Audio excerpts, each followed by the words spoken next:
My name is Arya, and I'm 38 years old living in suburban Chicago. I've been married to my husband James for 8 years now, and I'm stepmom to his daughter Zoe, who just turned 17. I've tried to build a relationship with her since she was 9, but it hasn't been easy. Last week, we had the most intense argument yet, where she screamed those words that cut deep. "You're not my real mom." What happened next changed everything between us. Before I share my story, let me know where you're watching from, and if you've ever dealt with blended family challenges, please subscribe to know you're not alone. I guess to understand how we got here, I need to take you back to the beginning. Before I met James, I was divorced at 28 with no children of my own. I had thrown myself into my career as a healthcare administrator, convinced that maybe family life just wasn't in the cards for me. I had made peace with that, focusing instead on building my career and spending time with friends. Then one summer evening, I attended a barbecue at my friend Sarah's house. That's where I met James. He was standing by the grill laughing at something Sarah's husband had said. There was something about his smile that caught my attention immediately. We were introduced, and the connection was instant. We spent the entire evening talking, and I learned that he was a widower with a daughter named Zoe, who was 7 at the time. His wife, Angela, had passed away from cancer 2 years prior. When he asked for my number at the end of the night, I hesitated briefly. Dating someone with a child was something I had never considered before. But there was something special about James that made me want to give it a chance. Our first few dates were just the two of us. James was careful about introducing me to Zoe, wanting to make sure our relationship had some foundation before bringing his daughter into the equation. I appreciated his caution. He told me about how hard it had been raising Zoe alone after losing Angela, how some days he wasn't sure if he was doing the right things, but how his daughter's well-being was always his priority. About 3 months into our relationship, James suggested I meet Zoe. We planned a casual outing to the local park. I remember being so nervous that morning, changing my outfit 4 times before settling on something casual but nice. When I arrived at the park, Zoe was shy but polite. She had her father's warm brown eyes and her late mother's blonde hair. She didn't say much that day, but she answered my questions and even smiled a few times. Over the next few months, our outings became more frequent. Zoe was reserved around me, but not hostile. There were moments when she would let her guard down, like when we discovered we both loved the same book series, or when I taught her how to make my grandmother's famous chocolate chip cookies. These little connections gave me hope. James proposed after 2 years of dating. We had discussed it extensively beforehand, including how it would affect Zoe. She seemed to have accepted our relationship by then. When James told her about the engagement, she even gave him a hug and said she was happy for us. The wedding was small, with Zoe serving as our junior bridesmaid. She looked beautiful in her pale blue dress, and there's this one photo from that day where the 3 of us are laughing together. I had that photo framed and placed it in our living room, a symbol of the family I thought we were becoming. After the wedding, we decided to start fresh in a new house, one that would be ours together, rather than the home James had shared with Angela. We found a 4-bedroom house in a good school district with a backyard for summer barbecues and family gatherings. Zoe got to choose the color for her new room and helped pick out some of the furniture. I thought this new beginning would help us truly become a family. The first few months in our new home had an adjustment period, as any new family would. I tried to be mindful of not overstepping boundaries. I wanted Zoe to know that I wasn't trying to replace her mother, but that I was here for her if she needed me. We established new routines and traditions like Sunday morning pancakes and movie nights on Fridays. There were small moments during this time that made my heart swell with hope, like when Zoe asked me to help her with a science project, or when she fell asleep on my shoulder during a movie night. These moments were precious to me, glimpses of what our relationship could become. Angela's parents, Robert and Linda, were surprisingly supportive initially. They lived about an hour away and would visit once a month to spend time with Zoe.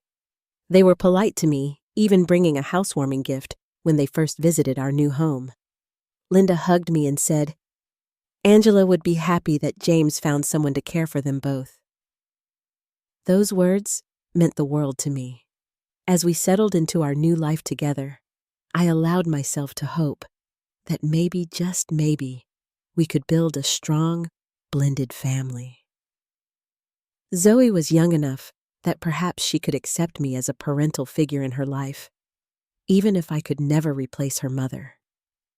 I pictured years of watching her grow up, attending her school events, celebrating her achievements, helping her through heartbreaks, and eventually seeing her off to college and beyond.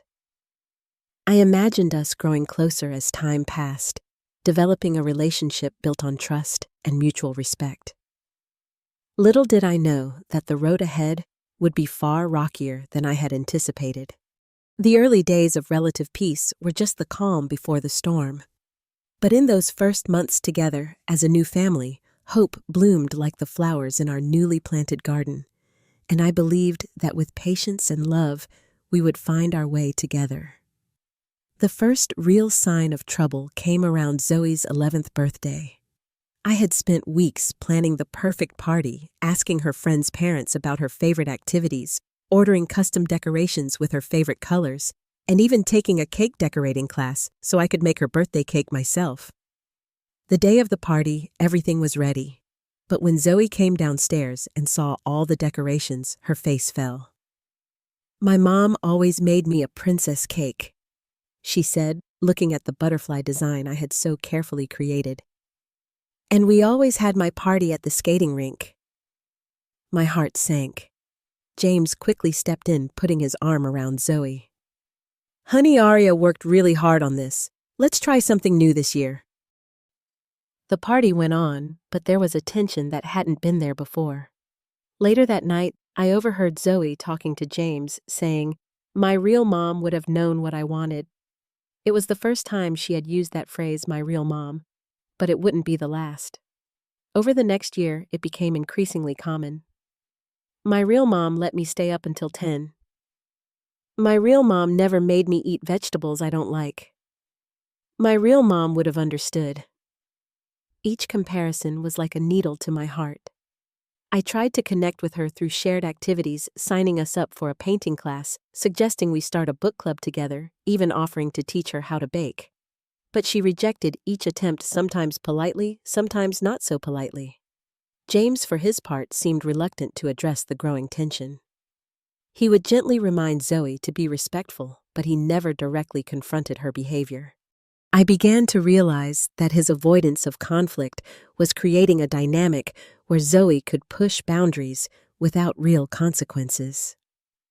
Mother's Day that year was particularly painful. I didn't expect anything elaborate, but when Zoe presented James with a card to send to his mother and completely ignored me, it hurt more than I could express. That evening, after Zoe had gone to bed, I tried to talk to James about how I was feeling. "She's still grieving her mother," he said, rubbing my shoulder. "Give her time." Time, however, didn't seem to be healing this wound. As Zoe started middle school, she became even more distant. She stopped joining us for movie nights, preferring to stay in her room. She would respond to my questions with one-word answers or shrugs. One day, while putting away laundry in her room, I discovered a small shrine of sorts on her bookshelf. There were several framed photos of Angela, along with some of her jewelry and what looked like a bottle of her perfume. Next to these items was a journal. I didn't read it, respecting her privacy, but the label on the front said, "Letters to Mom." My heart broke for her. I understood her need to keep her mother's memory alive, but I also wondered if holding so tightly to the past was preventing her from accepting the present, from accepting me. I tried to discuss parenting approaches with James, suggesting that maybe we needed to be more consistent with expectations and consequences. But these conversations often ended with him becoming defensive. "She lost her mother," he would say. "I'm not going to make her life harder by being strict." I understood his perspective, truly I did. But I also knew that children need boundaries and structure, perhaps even more so when they've experienced trauma. Without these, they can feel insecure and act out. The more Zoe pushed me away, the more inadequate I felt compared to the memory of Angela. How could I compete with a ghost with an idealized memory of a mother who, in Zoe's mind, never made mistakes? I started to doubt myself, wondering if I was the problem. Maybe I wasn't cut out for step-parenting. Maybe I was doing everything wrong.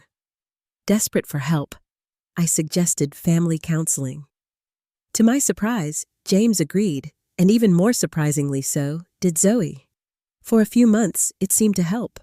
Our therapist, Dr. Russell, gave us tools for communication and helped establish some boundaries. Zoe started joining us for dinner again and even agreed to a monthly girls' day with me. But as Zoe made new friends in middle school, her attitude toward me began to change again. She became friends with a group of girls who seemed to encourage her disrespectful behavior. One of them, Amanda, had divorced parents and openly talked about how she played her parents against each other to get what she wanted. Around this time, Angela's mother, Linda, began making comments that undermined my role in the family. "I'm sure your mother would have let you go to that concert," or "Your mother was always so good at helping with homework, wasn't she?" These comments were always made when James wasn't around, and they always left Zoe looking at me with renewed resentment. Despite all this, I tried to maintain my sense of self-worth. I reminded myself that I was doing my best in a difficult situation. I kept showing up day after day, trying to be a positive presence in Zoe's life, even when she rejected my efforts. I focused on my relationship with James, on my career, on my friendships outside the home, all to keep myself grounded when things at home felt like quicksand. Just when I was beginning to think our relationship would never improve, we had a breakthrough moment during a family vacation to Florida. Zoe got a painful sunburn despite our reminders to reapply sunscreen. That night, I gently applied aloe vera to her shoulders while James went to get dinner. As I cared for her, she suddenly said, "Thanks for taking care of me, Arya." It wasn't much, but in that moment, it felt like everything. I held on to that moment in the months that followed, hoping it was a sign that as she matured, our relationship would improve. I had high hopes that high school might bring positive changes, a fresh start for both of us. Those hopes, however, were about to be thoroughly tested. High school brought changes, but not the positive ones I had hoped for. Zoe entered her freshman year with a new attitude, one that seemed designed to push every boundary and test every limit. Her sweet, if sometimes sullen demeanor was replaced by outright rebellion.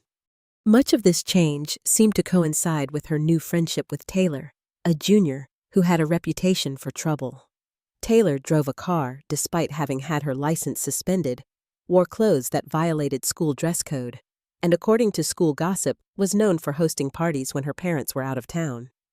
Zoe started dressing differently, wearing more makeup, and talking back, not just to me, but to James as well. Her grades, which had always been solid B's, began to slip. She started getting C's, then D's, and even an F in math, which had previously been her strongest subject. I was worried, and I knew James was too, though he tried to brush it off as typical teenage stuff. I wasn't convinced. This felt like more than normal adolescent rebellion. My concerns grew when I found concerning messages on Zoe's phone during one of my routine checks, a practice we had agreed upon as part of our family technology rules.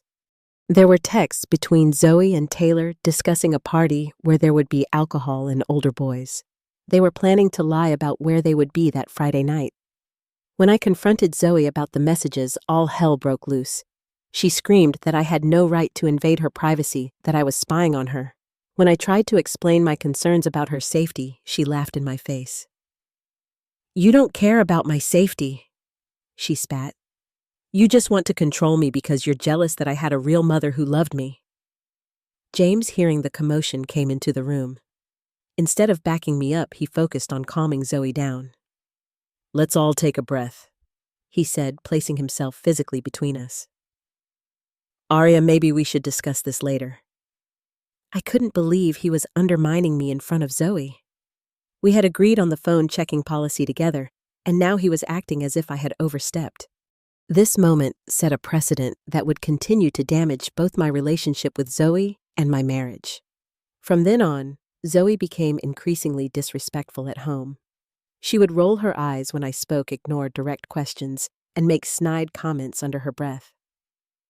When I would ask her to do simple chores, she would either ignore me entirely or do such a poor job that I would have to redo it myself. Angela's parents particularly. Linda began encouraging Zoe to visit them more often.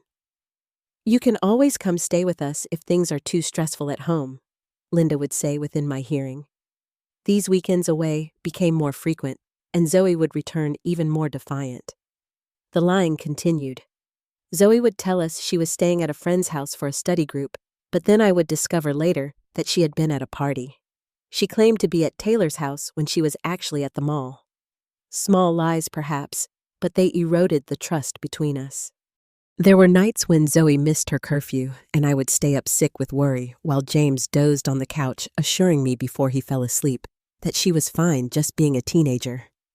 I would sit by the window, watching for headlights, checking my phone every few minutes, imagining all the terrible things that could have happened to her. The school eventually called because Zoe had been skipping classes. The assistant principal informed us that she had missed 6 days of classes in the past month, despite leaving the house each morning as if going to school. James finally seemed to realize that this was more than typical teenage behavior. We called a family meeting, sitting Zoe down to discuss our concerns. I tried to approach the conversation with empathy, acknowledging that adolescence is difficult, and that we understood she was still processing the loss of her mother. But I also emphasized that her behavior was unacceptable and dangerous. Zoe sat silently through most of the discussion, arms crossed, eyes rolling. But when James mentioned possibly limiting her time with Taylor, she erupted. "You can't tell me who my friends can be. You're trying to ruin my life. Mom would understand. She wouldn't treat me like a prisoner." The meeting ended with Zoe storming to her room and slamming the door so hard a picture fell off the wall. I sat at the kitchen table fighting back tears, while James paced the living room, running his hands through his hair in frustration. In the weeks that followed, I tried a tougher love approach, enforcing stricter consequences for breaking rules. If Zoe missed curfew, she lost her phone for a week. If her grades didn't improve, she couldn't go out on the weekend. But this only made her more resentful. The strain was taking a toll on my marriage as well. James and I began arguing more frequently, usually about how to handle Zoe's behavior. He thought I was too strict. I thought he was too lenient. We would go to bed, angry backs turned to each other, the distance between us growing night by night. I began to feel isolated in my own home. Meals were eaten in tense silence. I would hear James and Zoe laughing together in the living room, only to have the laughter stop abruptly when I entered the room. I was an outsider in my own family, and the loneliness was overwhelming. Despite all this, I refused to give up. I kept trying to reach Zoe to break through the walls she had built around herself. I attended every school function, even when she pretended not to see me in the audience. I still cooked her favorite meals, still asked about her day, still offered help with homework. My efforts were met with indifference at best, outright hostility at worst.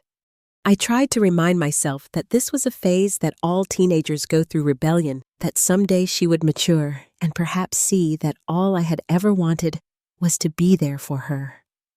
But as her 17th birthday approached, bringing with it discussions of college and the future, I had no idea that the worst confrontation was yet to come. Zoe's 17th birthday marked the beginning of what would become the most challenging period in our family's dynamics. As high school juniors across the country start thinking seriously about college, so did Zoe. What should have been an exciting time of possibilities, instead, became a battleground of expectations versus reality. It began innocently enough. During dinner one evening, James asked Zoe if she had started thinking about where she might want to apply to college. Her face lit up in a way I hadn't seen in months. "Actually, I have," she said, pulling out her phone to show us a list. "My top choice is Brentwood University." James and I exchanged glances. Brentwood was a prestigious private university on the East Coast, known for its excellent programs, but also for its astronomical tuition currently at $60,000 per year. That's a great school, James said carefully. But we should probably talk about what's realistic financially. Zoe's smile faded. What do you mean, didn't Mom leave money for my college? James nodded. She did. Your mother's life insurance policy included a college fund for you. But it won't cover 4 years at Brentwood, not even close. I decided to help explain the financial reality. The fund has about $80,000, which is generous, but Brentwood would cost over $240,000 for 4 years, not including living expenses. Zoe looked between us, her expression hardening. So, what are you saying, I can't go to my dream school because you won't help me pay for it? That's not what we're saying, James tried to reassure her. We're suggesting looking at state schools or maybe starting at community college and transferring. There are lots of excellent options that would give you a great education without leaving you or us in massive debt. Community college? Zoe practically spat the words. None of my friends are going to community college. Taylor's parents are paying for her to go wherever she wants. I couldn't help but respond to that. Taylor's parents are also millionaires who own 3 car dealerships. Our situation is different. Different because you don't want me to succeed. Different because you don't think I'm worth investing in. Zoe's voice was rising with every question. That's completely unfair, I said, trying to keep my voice steady. We absolutely want you to succeed, but success doesn't have to mean the most expensive option. There are excellent state universities where you could get a wonderful education. This is about your stupid job, isn't it? Zoe turned her fury directly toward me. If you had a better job, we could afford Brentwood. I was stunned by the accusation. My job as a healthcare administrator provided a very comfortable addition to our family income. The issue wasn't that we couldn't contribute anything to her education. It was that Brentwood's cost was simply unreasonable for our family's financial situation. That's enough, Zoe. James finally stepped in. Aria works very hard, and this isn't about her job. It's about making smart financial decisions for the whole family. But Zoe wasn't finished. It's not her decision anyway. She's not my parent, you are. And Mom would have found a way to send me to whatever school I wanted. You don't know that, James said, his voice tight. Your mother was very practical about money. She would have wanted you to get a good education without going into massive debt. Zoe stood up so quickly, her chair tipped over backward. Don't tell me what my mother would have wanted. You replaced her the minute she was gone. That's not true, and you know it, James said, his voice rising to match hers. I tried to diffuse the situation. Let's all calm down and talk about this rationally. There are many excellent schools that would be within our budget, especially if you apply for scholarships. We can look at them together. Zoe turned to me, then her face contorted with a rage I had never seen before. You don't get to have an opinion on this. You're not my real mom, and you can't tell me what to do. I felt like I'd been slapped. Despite all our difficulties, she had never said those words so directly, so brutally. Zoe, apologize right now, James demanded. But instead of apologizing, Zoe doubled down. No, I'm saying what I should have said years ago. She's been trying to control my life since she moved in, trying to make me forget my real mother. That's never been true, I said quietly, fighting to keep my voice from breaking. I've always honored your mother's memory. Liar! Zoe screamed. You hate that I love my mom. You hate that I'll never love you like I love her. James stood up now too. Zoe, that's enough. Go to your room until you can speak respectfully. Fine. I'd rather be alone than sit here with her anyway. You are nothing to me, she hissed, looking directly at me. You are nobody. Just some woman my dad married because he was lonely. With that final blow, she stormed out of the room and up the stairs, leaving James and me in stunned silence, The slam of her bedroom door echoed through the house like a gunshot. I sat there, tears streaming down my face, unable to speak. James came around the table and put his arm around me, but it felt hollow somehow. "She doesn't mean it," he said softly. "She's just upset about the college situation." But I knew better. The venom in her voice, the hate in her eyes, it was all real. These weren't just words spoken in anger. They were feelings she had harbored for years, finally unleashed. I needed air. I needed space. I grabbed my keys and purse and headed for the door. "Where are you going?" James asked, alarmed. "Just for a drive. I need to clear my head." I drove around for hours that night, tears blurring my vision at times, forcing me to pull over until I could see clearly again. I drove past the park where I had first met Zoe, past her elementary school, past all the places that held memories of the family I had tried so hard to build. When I finally returned home, the house was quiet. I found James sitting in the living room, the TV on, but muted. "Is she asleep?" I asked. "I think so," he replied. "I went up to talk to her earlier, but she wouldn't open the door." I noticed he didn't say he had defended me or reinforced that Zoe's behavior was unacceptable. He had probably consoled her instead, assuring her that everything would work out, that they would figure out the college situation together. In that moment, standing in my own living room, yet feeling like a stranger, I realized something fundamental about my position in this family. I wasn't James's partner when it came to parenting Zoe. I was an outsider, someone whose input was welcome only when it aligned with what they already wanted. The next few days were painfully silent. Zoe avoided being in the same room as me whenever possible. When forced to be in my presence, she wouldn't make eye contact or speak to me directly. James tried to act as if everything was normal, making awkward attempts at conversation during meals that neither Zoe nor I participated in fully. I found myself at a crossroads, knowing that whatever happened next would define our family dynamic for years to come. The hurt was deep, but beneath it, a resolve was forming. Something had to change, and I was beginning to understand that I would have to be the one to initiate that change. The weeks following our explosive argument were tense, but relatively quiet.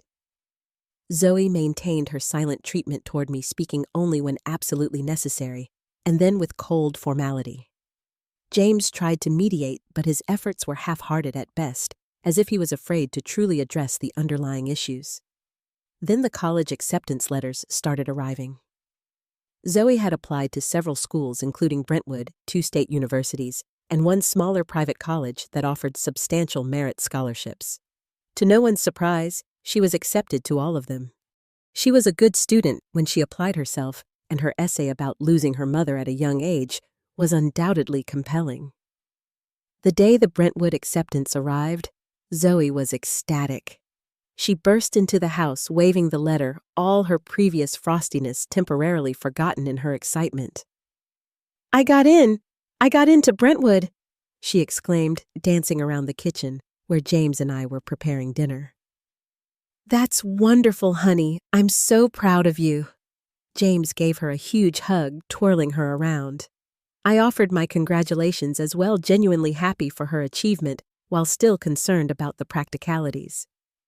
"That's fantastic, Zoe. Congratulations." Her smile dimmed slightly when I spoke, but she was too excited to maintain her usual coldness. "Thanks," she said briefly before turning back to James. "We need to celebrate. Can we go out to dinner?" So we did. We went to Zoe's favorite restaurant, an upscale Italian place downtown. Throughout dinner, she talked animatedly about Brentwood, about the dorms, the campus, the programs she was interested in. James and I exchanged glances a few times, knowing that the elephant in the room, the cost, would need to be addressed sooner rather than later. Finally, as we were finishing our desserts, James cleared his throat. "Zoe, we're incredibly proud of you for getting into Brentwood. It's a huge accomplishment." "But..." she said, her smile fading, clearly sensing what was coming. But we do need to have a serious discussion about finances, he continued. As we talked about before, Brentwood is very expensive, and while your mother's college fund will help, it won't cover everything. Zoe put down her fork. I know, Dad, but this is my dream school. There has to be a way. James looked uncomfortable. We can contribute some, of course. But even with your college fund and what we can afford to put in there, would still be a significant gap that would need to be covered by student loans. So I'll take out loans, Zoe said, as if it were the simplest solution in the world. Everyone does. The amount of debt you'd graduate with would be crippling, I said, unable to stay silent on such an important financial decision.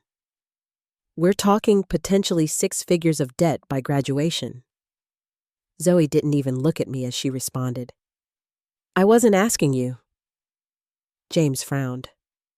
Aria is part of this family and this conversation, Zoe, and she's right about the debt. Starting your adult life with that kind of financial burden would limit your options significantly.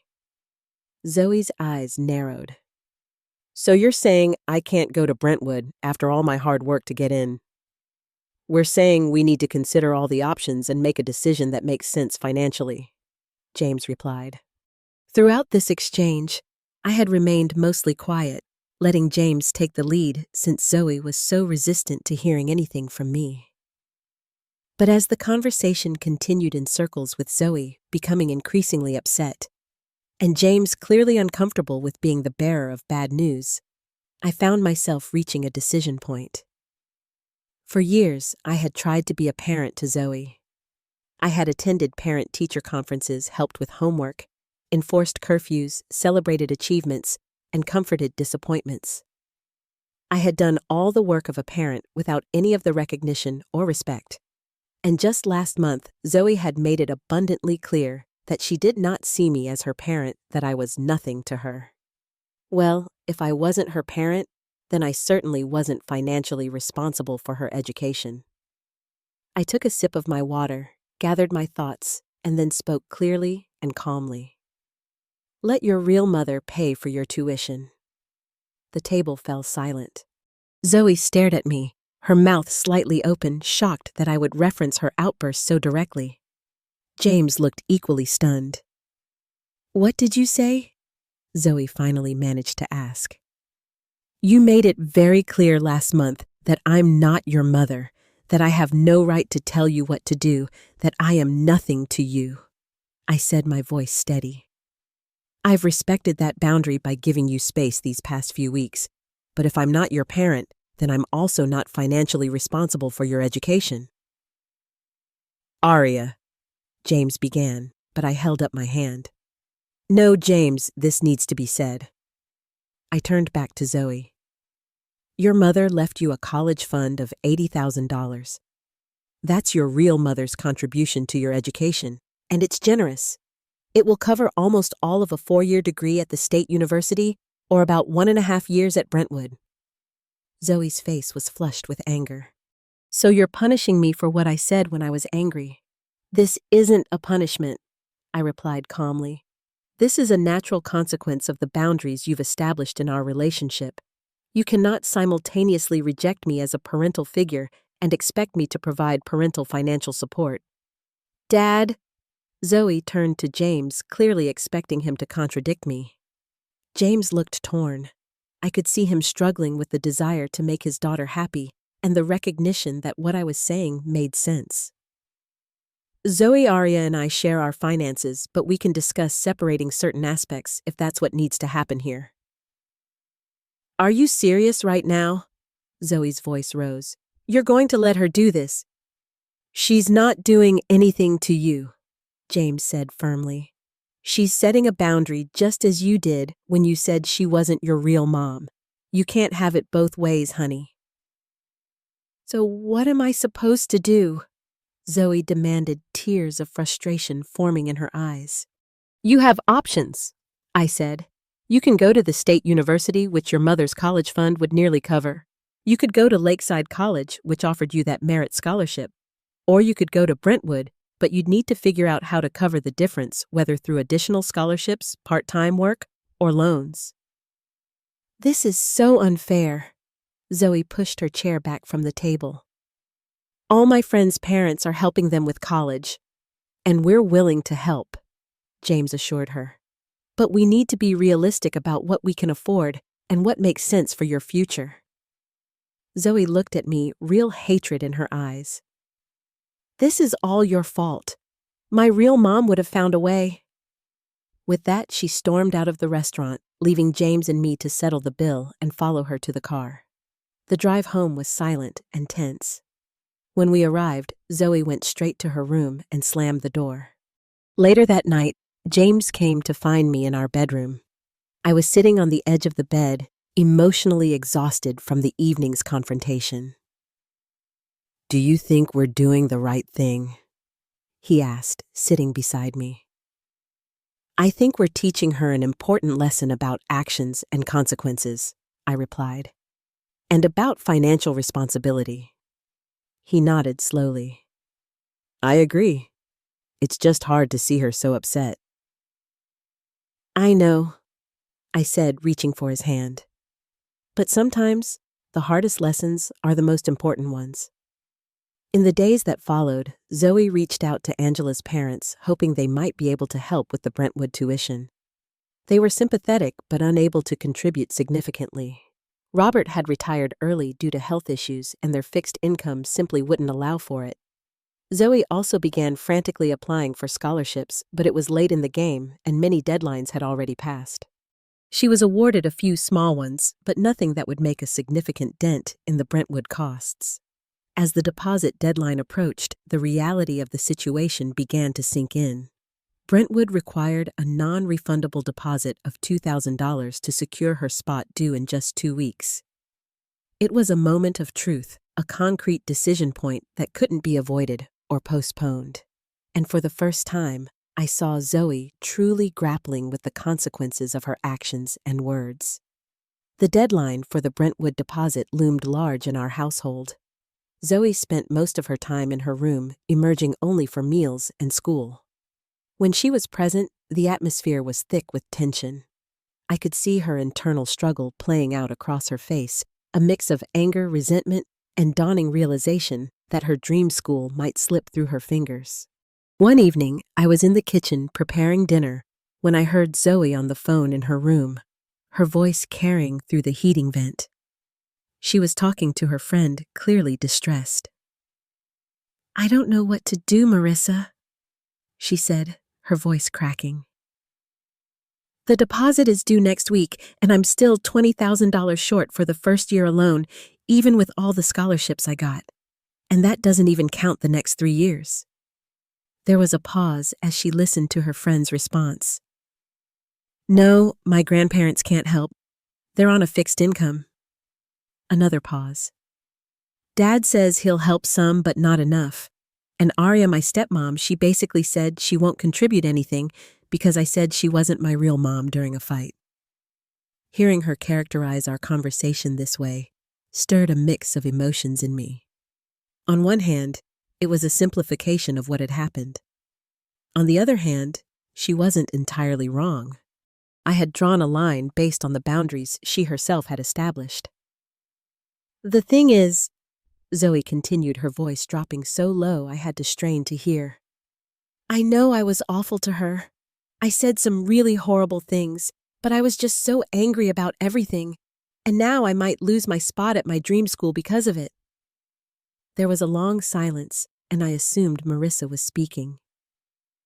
I know, Zoe finally responded. "Actions have consequences. That's what Dad keeps saying too." Another pause. "The worst part is deep down, I know they're right about the money. Even if I do go to Brentwood, I'd graduate with so much debt. But it's hard to admit that when I've been so set on it for so long." I moved away from the vent, not wanting to eavesdrop further. But what I had heard gave me a glimmer of hope that perhaps this difficult situation was prompting some genuine reflection on Zoe's part. Meanwhile, James and I had our own challenges to navigate. The college situation had forced us to have serious conversations about our finances and our marriage conversations that were long overdue. "I think we need to see someone," I said to James one night after Zoe had gone to bed. "A marriage counselor." James looked surprised. "Do you think it's that bad?" "I think that we've been avoiding some fundamental issues for years," I replied. "How we parent together, how we handle conflicts, the balance of power in our relationship, and it's affecting all of us." To his credit, James didn't argue. He nodded slowly. "You're right. I know I've often taken the path of least resistance with Zoe, and that's put you in an impossible position." We found a therapist, Dr. Melissa Carter, who specialized in blended family dynamics and began weekly sessions. It was challenging work, forcing us to confront patterns and assumptions that had gone unexamined for too long. In addition to our couples therapy, I also started seeing a personal therapist to help me process years of rejection and navigate my role in the family going forward. Dr. Liam Patel helped me see that while I couldn't control how Zoe felt about me, I could control my own reactions and boundaries. "You've been defining your worth in this family by whether Zoe accepts you as a mother figure," Dr. Patel observed during one session. "What if you redefined success differently?" It was a perspective shift that I needed desperately.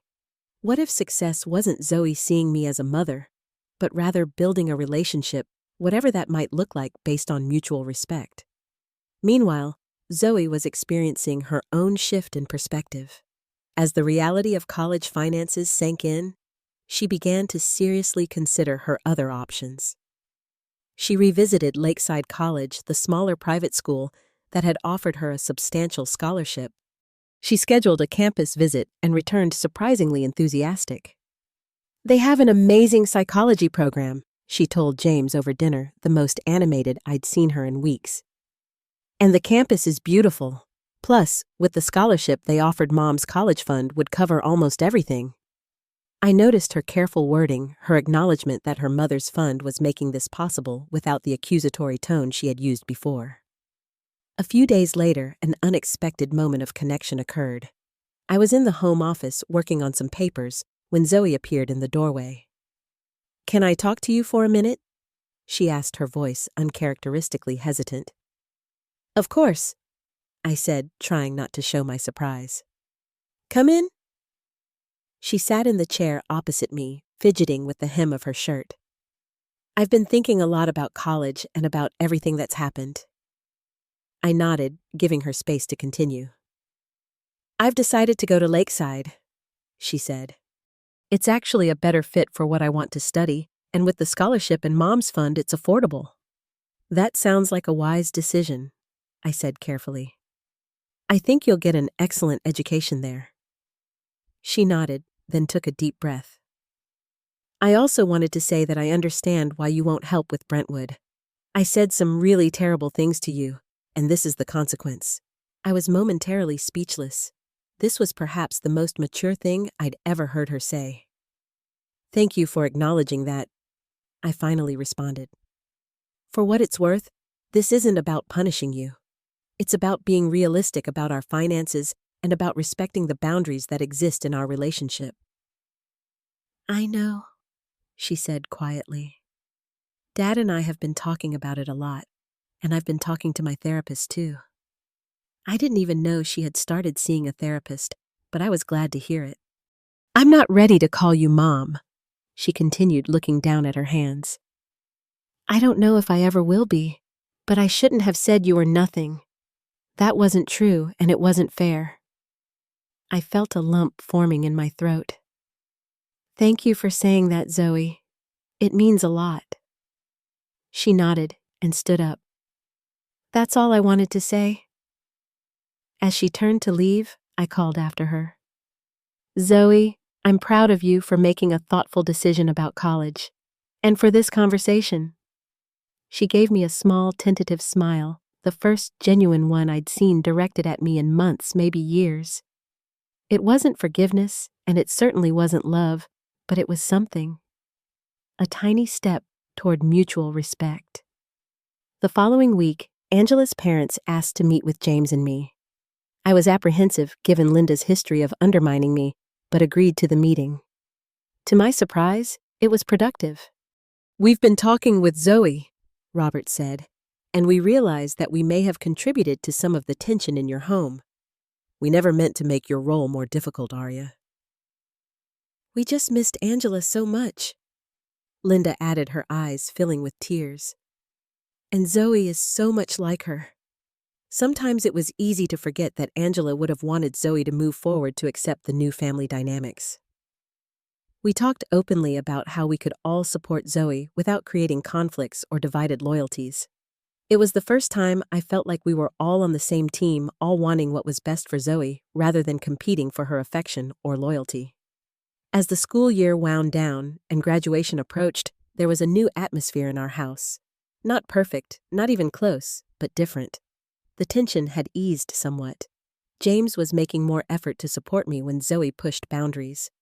I was learning to disengage from power struggles and focus on building a relationship based on respect, rather than trying to force a mother-daughter bond. And Zoe, perhaps most surprisingly, was showing signs of maturity and growth. She had made peace with her college decision, even becoming excited about it. She had apologized in her way for her most hurtful comments. And she had begun to acknowledge, however reluctantly, that actions have consequences. We were still a family in progress, still figuring out our way forward together. But for the first time in years, it felt like we were actually moving in the same direction. Zoe's high school graduation day arrived with a mix of emotions for all of us. The morning was a flurry of activity, with Zoe getting ready while James took dozens of photos. I stayed somewhat in the background, helping where needed, but giving them space for this father-daughter moment. When it was time to leave for the ceremony, Zoe surprised me by asking if I would take a photo with her. It was a small gesture, but significant given our history. We posed together, smiling somewhat awkwardly, but it was a moment I would treasure. The graduation ceremony itself was long but moving. When Zoe's name was called and she walked across the stage to receive her diploma, James and I both stood cheering loudly. I caught a glimpse of her face as she looked into the audience and saw us. There was a smile there, a genuine one. After the ceremony, as families gathered on the lawn for more photos and congratulations, Angela's parents joined us. There were hugs all around, even between Linda and me, another small miracle in a day full of them. "We're so proud of you, sweetheart," Robert said to Zoe, his voice thick with emotion. "Your mother would be too." "I know," Zoe said softly. "Thank you for being here." We all went out to lunch afterward, a celebration that felt lighter and more genuine than any family gathering we'd had in years. Zoe chatted animatedly about her plans for the summer before college, about her roommate assignment at Lakeside, about the classes she was excited to take. The future, which had seemed so fraught with tension just months ago, now held promise. When we returned home, Zoe disappeared upstairs for a while. Later, she came down and handed me an envelope. "What's this?" I asked, surprised. "Just open it," she said, an unreadable expression on her face.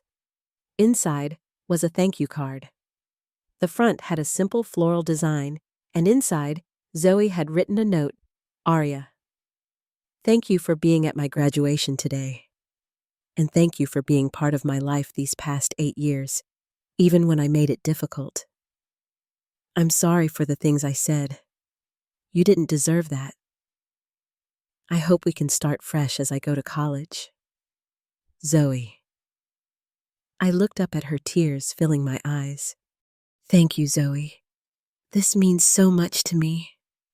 She nodded, looking slightly uncomfortable with the emotion of the moment, as teenagers often do. "I meant it," she said simply before heading back upstairs. The summer passed quickly, filled with preparations for college. Zoe worked part-time at a local coffee shop, saving money for expenses not covered by her scholarship and college fund. I noticed that she was more responsible about her hours, more careful with her money than she had been before. The financial reality check of the college decision seemed to have matured her in unexpected ways. Before we knew it, it was time to drive Zoe to Lakeside College. We packed up the car with her belongings, a collaborative effort that would have been unimaginable a year earlier. The 3-hour drive to campus was filled with conversation memories and advice for college life. Move-in day was chaotic, but exciting. We helped Zoe set up her half of the dorm room, met her roommate, who seemed nice, and then it was time for goodbyes. James hugged Zoe tightly, both of them teary-eyed. Then, to my surprise, Zoe turned to me and hugged me as well. It wasn't the perfunctory hug she had given me at forced family occasions in the past. It was brief, but real. "Thank you for everything," she said quietly. "I'll call soon." The first semester of college was transformative for Zoe, as it is for many young adults. Living independently, managing her own schedule and finances, and being surrounded by diverse perspectives seemed to accelerate her maturity. Our phone calls, initially awkward and infrequent, became more regular and comfortable. She would tell me about her classes, her new friends, the campus activities she was involved in. I was careful not to push to let her set the pace of our communications, but I was consistently present and supportive. When Thanksgiving break arrived, I was nervous about having Zoe back in the house. Would we revert to old patterns? Would the progress we'd made be lost? I needn't have worried. The Zoe who returned for Thanksgiving was noticeably different from the angry teenager who had left for college. She was more thoughtful, more considerate, more engaged with family conversations. She helped with meal preparations without being asked and expressed genuine gratitude for the effort James and I had put into making her favorite dishes. On the Saturday before she was due to return to campus, Zoe asked if I wanted to go for a walk with her. Surprised but pleased, I agreed. We walked through the neighborhood in the crisp fall air, talking about casual things at first college life, her classes, my work. Then, as we rounded the corner toward the local park, Zoe broached a more difficult subject. "I wanted to apologize again properly for what I said last year. About you being nothing, being nobody." I nodded, letting her continue. "I was so angry then about everything. About Mom being gone, about college costs, about growing up. And I took it all out on you because you were the safest target." "What do you mean by that?" I asked, curious about her insight. "I mean that I knew deep down that you wouldn't abandon me no matter how awful I was. Dad might get mad, but he's my dad. And you'd been trying so hard for so long. I think part of me was testing to see if you'd finally give up on me." She paused, looking ahead. "But you didn't. Even when you said you wouldn't help with Brentwood, you were still there, still supporting me in other ways." I was moved by her self-awareness. That couldn't have been an easy realization. "It wasn't," she admitted. "My therapist at school has been helping me work through a lot of this stuff. She says I was acting out my grief in unhealthy ways." We walked in silence for a moment before she spoke again. "I don't know if I'll ever call you Mom," she said carefully. "I hope that's okay. But I do want us to have a relationship. A real one, based on who we actually are to each other, not who I was afraid you were trying to be." "I would like that very much," I said, my voice thick with emotion. "And for the record, I never expected you to call me Mom. I just wanted us to find a way to be family in whatever way worked for us." She nodded. "I think we're starting to do that now." It wasn't a dramatic reconciliation scene from a movie. There were no tearful embraces or profound declarations of love. It was quieter than that, more real. A conversation between two people who had hurt each other, but were now choosing to move forward with honesty and respect. When Zoe returned to college after the break, our relationship continued to evolve. We texted regularly. She'd send me photos of campus life or ask my advice about handling a difficult roommate situation. I'd share updates from home and send care packages during finals week. James noticed the change too. "You two seem to be in a better place," he commented one evening after a video call with Zoe. "We are." I agreed. We're building something new, something that works for both of us. I'm sorry it took so long, he said, taking my hand, and that I didn't do more to help it happen sooner. Our marriage had strengthened through this process as well. The counseling had forced us to confront issues we'd been avoiding, to learn how to communicate more effectively, to truly function as partners in all aspects of our life together. As for me personally, I had learned perhaps the most valuable lesson of all, that true family connections can't be forced or imposed. They have to be built gradually with patience and respect for each person's boundaries and needs. I had spent years trying to be the mother I thought Zoe needed when what she actually needed was for me to be myself and allow her to be herself. The road hadn't been easy, and there would undoubtedly be challenges ahead. Blended families are complex with their own unique dynamics and difficulties. But I now had confidence that whatever came our way, we could face it together not as a perfect family from a greeting card, but as real people with real connections. In the end, it wasn't about replacing anyone or filling roles left vacant. It was about creating something new, something authentic, something that honored the past while embracing the present and looking toward the future. And in that creation, we had all found a measure of healing. Have you ever experienced a similar situation in a blended family? Did setting boundaries help improve relationships in your life? I'd love to hear your thoughts in the comments. If this story resonated with you, please like, subscribe, and share with someone who might need to hear it. Remember that healthy relationships require both love and boundaries, and sometimes the hardest decisions lead to the most growth. Thank you for listening to my story, and may you find peace in your own family journey, whatever shape it may take.